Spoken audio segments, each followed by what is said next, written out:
Hi, welcome to my channel Immigrate Abroad. I am Sunil Raj and today I'll be talking about what to do if your employer refuses to provide a work reference letter for Canada Express Entry immigration program. Even before you reach out to your current employer, make sure you reach out to the HR of that particular company to request an employment letter rather than the letter that you need for Canada Express Entry immigration program.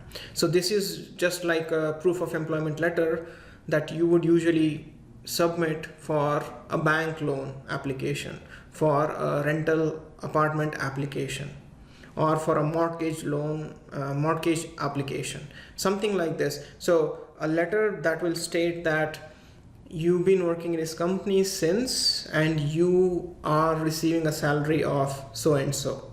That's a simple letter. It's better to have this letter handy even before you go and request your employer. Say now you have requested your employer and they have refused to provide you a letter. In such cases, make sure you talk to them about what's the best they can do. Can they provide some kind of a letter rather than just refusing altogether? If they are comfortable giving some kind of a letter, get that letter. But make sure you get the refusal of that reference letter request in the form of an email from them. Say you had this conversation face to face, make sure you speak to them and inform them, I understand that's a company policy, but if you can provide this refusal in the form of an email, that would help you to submit to your Canada Express Entry profile. Next, identify a colleague who is willing to provide you a reference on behalf of the company. Once you have identified that colleague, make sure you hand them the letter that you want to submit to your Canada Express Entry profile and have them draft that letter in the email. Let them send that email to you from their official email ID. So make sure when they are sending that email, they have their name, their title, their work location, and their contact, both their phone contact and email contact as an e-signature to identify that this is a genuine email and a colleague is willing to provide you a reference, so that the immigration officer can consider this as an alternative to the letter that they are looking forward to. The next thing is to draft an affidavit with the help of a lawyer mentioning that your employer is refusing to provide a letter, hence you have arranged one with the help of your colleague. The next thing is to take a snapshot of your and your colleague, whoever is providing you the letter, their company ID card. So their company badge or whatever it is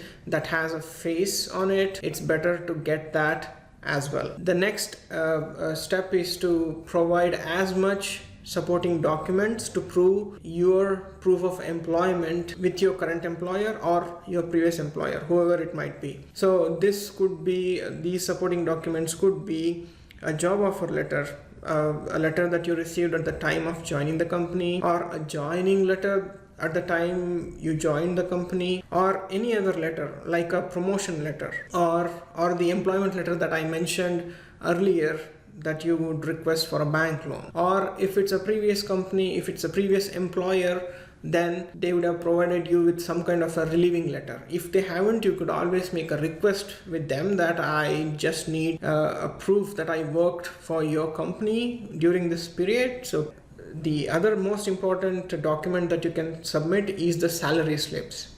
A consolidated yearly salary slip would come in handy, because all these salary slips does mention the company name as well as your designation in that company. And after you have all this, then you can write a letter of explanation. At the time of submission to your Canada Express Entry profile, your employer refused to provide a letter, hence you have arranged one and you are attaching all the necessary documents, a letter from your colleague, your job offer letter, your promotion letter or your relieving letter, and salary slips all together have been attached in this order for your reference. Make it easy for the immigration officer to go through these documents and number them. So on this particular page you have this document and you have all the salary steps at the end. Make it easy for the immigration officer to identify which document this is. I hope this video was helpful to you. If you found this video helpful, make sure to hit the like button, share this video and comment below. Don't forget to subscribe to my channel and press the bell icon so that you receive notifications on upcoming videos.